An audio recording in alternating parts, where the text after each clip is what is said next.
Salut les amis, on se retrouve pour parler de l'épisode 3. Et on commence avec un dialogue entre Nora et Anna. Alors la grosse difficulté du tournage de cette scène, ça se voit pas à l'écran, ça a été la prise de son.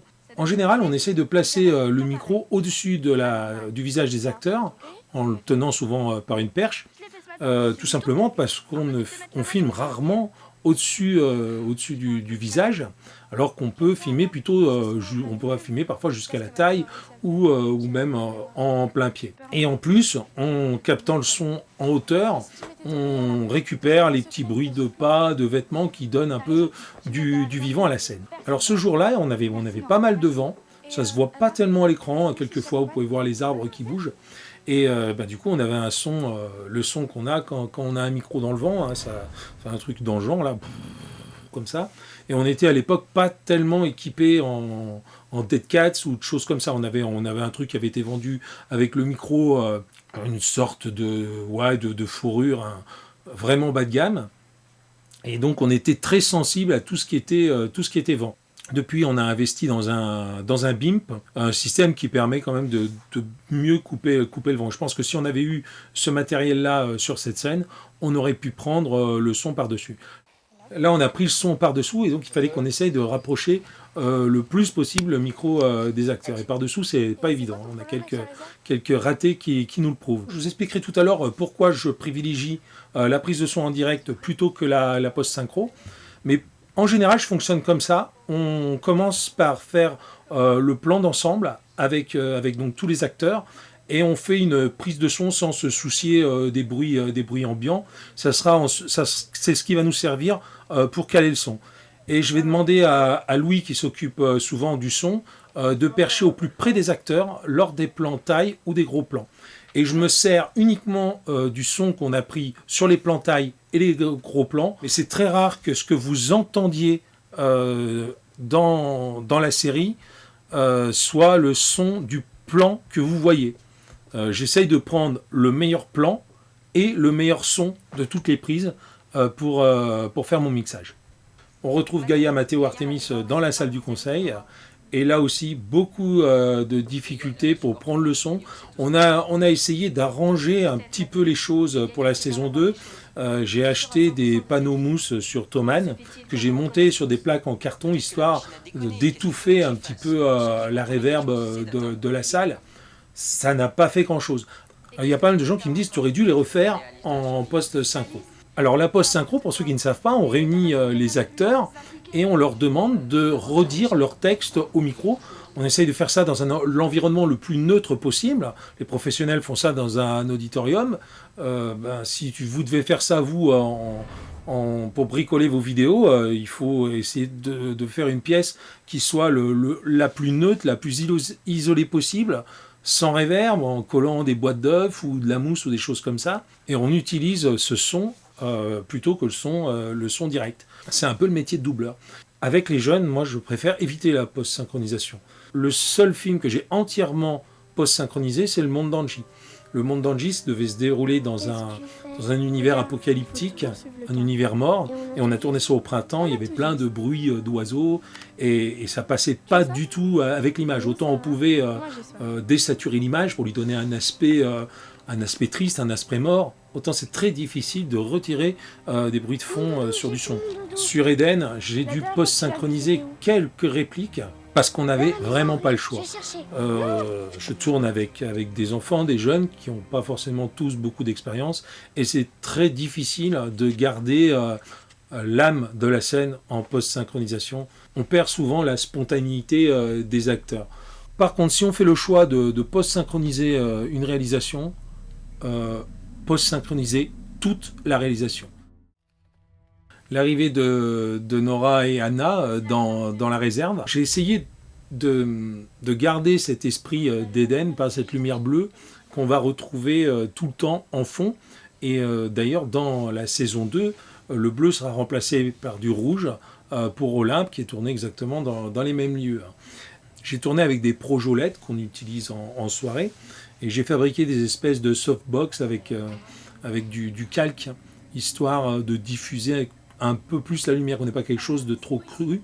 Je voulais que cette scène elle soit éclairée au maximum par des lumières qu'on voyait dans l'image. Je ne sais plus comment on appelle ce type de lumière. Si je trouve, je vous le réécrirai en dessous. Donc la lampe de poche d'Anna, la lumière bleue qui est au fond, et la baladeuse qui éclaire du côté du coffre. On a rajouté juste un petit panneau LED, histoire qu'on ne soit pas complètement dans du noir dès qu'il y avait une absence de lumière. Donc c'est cette lumière un peu chaude qui éclaire les visages. Pendant que Anna retrouve son cahier, Nora, elle, va découvrir un mot qu'elle s'est laissé, et tout autour du mot, sur le tableau, sont plein de documents, j'appelais ça transmédia, que j'avais confectionné, et en fait qui retracent toute l'histoire de l'humanité depuis l'apparition du virus jusqu'à aujourd'hui avec nos jeunes dans Eden. L'idée, c'était que ces documents, vous puissiez vous les consulter sur le site officiel d'Eden. J'ai aucun moyen de savoir s'ils ont été consultés ou si les gens sont allés les regarder, pour la simple et bonne raison qu'on utilise une version gratuite de Wix, on n'a pas accès aux statistiques.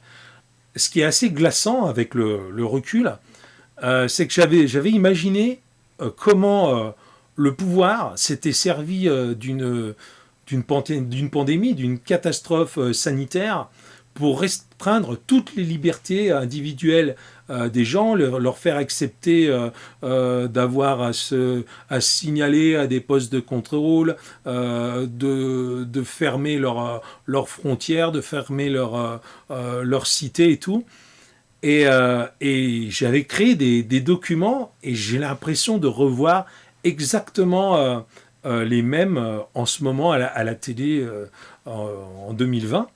J'espère juste qu'on ne sera pas aussi clairvoyant par rapport au dénouement de la saison 2, parce que dans ces cas, c'est pas très bon pour nous. On retrouve aussi sur le panneau cette publicité pour le NS 8000, je sais plus, 800 ou 8000, le téléphone que Nora va trouver à la fin de l'épisode 4, non, au milieu de l'épisode 4, et qui expliquera pourquoi Anna, qui elle a collecté toutes ces données, sait comment s'en servir. Et c'est donc à partir de cet épisode que je vais commencer à insister sur le lien qu'il y a entre Eden et nos précédents courts-métrages, et surtout Kazoo, qui utilisait aussi ce type de téléphone, cette fameuse société Captok. Là-dessus arrive Alice, et c'est dans cet épisode qu'on va comprendre qu'Alice est une alliée. J'en profite dans cet épisode pour donner l'explication des appareils dentaires. On a tourné Eden avec des ados de 13-14 ans, pour la plupart pendant la saison 1, et c'est vrai que beaucoup étaient appareillés, et il fallait absolument que je donne cette explication des appareils dentaires au cours de la série. Parce que moi, ça ne tenait pas debout que des jeunes soient là avec des appareils dentaires après une apocalypse. Et finalement, plus que donner une explication des appareils dentaires, les appareils dentaires vont être la cause de ce qui a entraîné Matteo à chercher ce qui clochait dans Eden. Quoi ? Ces putains de trucs qu'on a sur les dents, presque tout le monde en a ici. Et tu sais à quoi ça sert ? À remettre les dents en place. T'y crois, toi ? Le monde part en vrille, épidémie mondiale, des morts partout, mais nous on se retrouve ici, tout seul, avec des dents bien. J'aime beaucoup la prestation de Maïna dans cette scène. Alors, je crois qu'elle a encore du mal à se voir, mais je trouve qu'elle l'a vraiment super bien fait. Au départ, j'avais prévu de montrer la puce derrière la nuque, mais le rendu était pas terrible, et du coup j'ai préféré que ce soit un effet sonore qui finalement marche pas mal. Alice récupère alors la clé pour rejoindre le labo de data. Je ferai une vidéo plus en détail sur les trucages, notamment la construction de ce plan. Ce qu'il faut savoir, c'est que le bas du bâtiment est réel et devient faux à partir entre le premier et le deuxième étage. Bon, évidemment, l'horloge est fausse. Je vous parle juste de mon petit effet de raccord lumière sur cet épisode parce que j'en suis assez fier. Évidemment, vous avez compris que le labo de Data ne se situe absolument pas dans cet endroit-là du bâtiment. D'ailleurs, si vous regardez en détail, c'est physiquement pas possible. Le labo de Data, il est dans mon garage. Et d'ailleurs, c'est à cet endroit qu'on a tourné la prison dans l'épisode 5 de la saison 2. Hein. On a placé dans le garage un projecteur qui simulait la lumière du jour qui entrait dans le labo quand la porte s'ouvrait. Et devant cette source de lumière, il y avait deux jeunes qui tenaient une grande planche qui simulait la porte. Et en fait, je leur ai demandé d'ouvrir la planche comme la porte pour qu'on ait l'ombre de la porte sur la labo. En fait, on a cette lumière qui dévoile le labo comme si c'était la lumière du jour qui rentrait à l'ouverture de la porte, ce qui nous permettait ensuite de refermer la porte et on éclairait le labo comme prévu dans le scénario. L'ordinateur de Data, j'ai fabriqué ça en récupérant à droite, à gauche des éléments d'ordi en déchetterie et tout. J'ai démonté des carcasses. Le principe, c'est intérieur-extérieur. J'ai fait ça avec les nerfs pour la saison 2, ça marche très bien. Je prends une machine, je l'ouvre, je récupère tout ce qu'il y a à l'intérieur, et ce qui était à l'intérieur, je le colle à l'extérieur un petit peu comme ça vient, et en général, ça fait des trucs très sympas. Arrive aussi l'explication de l'effacement raté de la mémoire de Nora, puisqu'en fait le labo de Data se situe juste à côté de la salle du conseil. Et bon, c'est pour ça qu'avant l'arrivée dans le labo, je monte le plan d'ensemble entre la réserve, la salle du conseil et le labo. Ça, c'était important pour la compréhension de l'histoire. Et ça tombait plutôt bien finalement parce que dans l'endroit où on tournait, le seul local qui pouvait rappeler vaguement l'architecture de mon garage se trouvait là. Ça c'était bien tombé. Voilà, on va s'arrêter là pour l'analyse de l'épisode 3. Si vous avez des questions, n'hésitez pas à les poser dans les commentaires, j'y répondrai. Et si le concept vous plaît toujours autant, eh ben à la prochaine pour l'épisode 4. Demande à la petite princesse de te donner son miroir magique.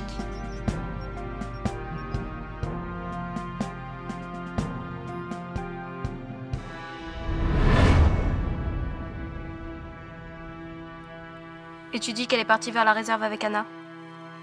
Mathéo n'a rien fait? Non. Il nous cache quelque chose. Cela ne peut plus durer.